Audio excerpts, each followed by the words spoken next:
An inexplicably weird Chinese porcelain commercial, one of the most disturbing PSAs I've ever seen, a creepy whispering doll, a day trip from hell, creepy chefs' deadly summer vacations, and more. These commercials are downright cursed. Alright, before we begin, let's just freeze on this image.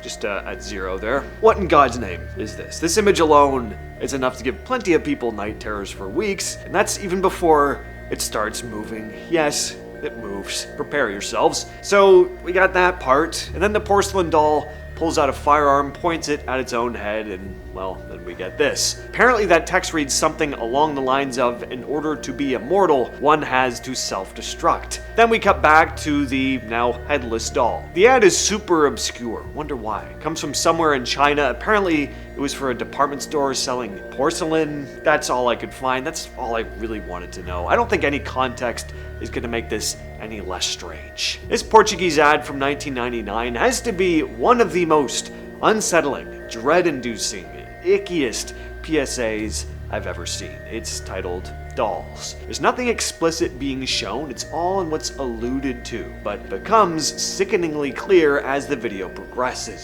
So we open in this drab, dimly lit basement. Man walks down the stairs, breathing heavily. The camera swings past stacks of photographs. We don't get a long look at them, but they appear to show very young people. Alongside them are dolls. The perspective then changes entirely to first person. The guy begins undressing before pulling out a pair of underwear and begins putting them on, tearing the fabric. Then we cut to black with this message. So I don't think I need to explain what all of this is trying to get across. It's an effective piece, very disturbing but effective. Mattel, the successful toy company known for Barbie, Hot Wheels, and Masters of the Universe, also released a far less famous toy. Watching the commercial, it's no surprise this doll never really took off. What kind of kid wants this? Yeah, I want a little dead-eyed plastic person to whisper in my ear. And what does it have to say? Maybe I love you? Tell a joke? No. I like to whisper in the dark. Is anyone else awake? Why'd they program it with all this ominous stuff? Long before internet jump scares became a whole genre, television accidentally pioneered the concept in the 70s with an anti-illicit substance public service announcement titled Monkey on Their Backs. And actually, media historians will often cite this ad as arguably the very first screamer in broadcast history. Paved the way for the famous shock commercials like the German energy drink ad. Decades later, if you experienced the early days of YouTube, you know the one I'm talking about. But this ad is far more obscure, to the general internet anyway. There are plenty of people in the comments who grew up being utterly terrified of it. So let's just watch it, shall we? Camera violently zooms into a quick cut of a real terrifying monkey flashing its teeth, accompanied by this high-pitched screech. Text appears at the bottom of the screen reading, "Why do you think they call it dope?" before cutting straight to black. Short and not so sweet. SWR Television in Germany created a series of PSAs against violence on television and in video games. A lot of them were very disturbing, and there's no better example than this ad from 1999 called Day Trip. Essentially, this father takes his son out for some sightseeing in the city, only what he shows him is the violent, depraved underbelly. It's basically a slow descent into hell. This is one of the grimiest, most explicit ads I've ever seen. So after that disturbing image, they make their way to a parking lot where a man is getting mugged. They head down to a public bathroom in the subway where a man is overdosed. I mean, just look at it, the way it's shot. It's almost documentary style. There's nothing flashy. It's just all just blunt and visceral. It makes you want to take a shower after. But it's pretty clear what the PSA is trying to get across here, especially when the text appears on screen reading, "You wouldn't see this in real life, so why on TV?" Alright, so it's all been pretty heavy so far. So let's have a brief reprieve with something that's just downright weird. Have you noticed the little chefs?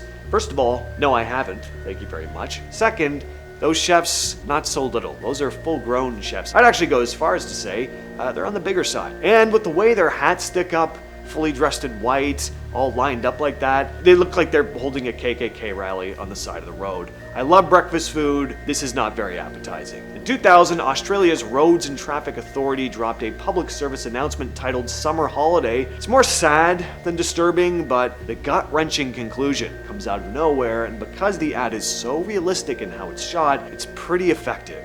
The ad is filmed entirely like authentic home video footage. It starts with a young boy holding a camcorder in his family's driveway, recording as they load up the car for a vacation. It films his dad buckling his little brother, who's holding a stuffed animal. The video cuts to clips from the drive next. The boy films a boat floating on a lake out the window, catches his little brother sneezing, turns the camera on himself while eating a gummy worm, and then, without warning, a loud crash. The camera is now laying on the ground, pointing directly at the boy's motionless face. Screen fades to black and text appears. Last year, 2 people died every day of the holidays. Take extra care these holidays. Like I said, gut-wrenching, and the lack of any TV commercial tropes makes it hit even harder. It almost feels real. I can't actually believe this next one appeared on TV. It's like a scene out of Saw. This is another anti-substance PSA, this time from Singapore. The ad begins in the Middle Ages. A man is dragged into a dungeon where he has a cage full of rats placed over him. So yeah, this is pretty intense for a TV commercial. Kind of gory visuals, screams of terror, rats, maggots. Yeah, some nice casual family viewing. The point of it all is that the narrator's comparing this slow, excruciating death to addiction and the physical effect that it has on the body. Now, this final ad was so terrifying it actually opened with a warning message. Not for the faint of heart. Please refrain from watching the content. Any of the following applies to you. Have any mental or physical health concern and may have to see a doctor regularly. You shall not be liable for any injuries, illness, and damages claimed to be caused by watching the contents. So the video then cuts to dash cam footage inside a car driving down a dark, isolated road in the middle of a snowstorm. 03. Everything's quiet, with only the hum of the engine and the falling snow visible in the headlights. As the car moves forward, we see this pale figure in white standing completely still far off down the road. Before you can process what you're looking at, well, this happens. The ghostly woman suddenly lunges onto the windshield, slamming her face and hands against the glass with this loud thud. Panicking, the driver throws the car into reverse and speeds backward to escape. And thanks to incredible grip winter tires, the car manages to pull away without a hitch on the hazardous ice, leaving that pesky ghoul behind. This was a commercial for Autoway winter tires. Pretty clear message. If you ever find yourself on a haunted mountain road in the middle of winter, you better hope your tires have enough traction to speed off in the event of a ghost attack. But that has been the video, and I will catch you, yes, you specifically, in the next one.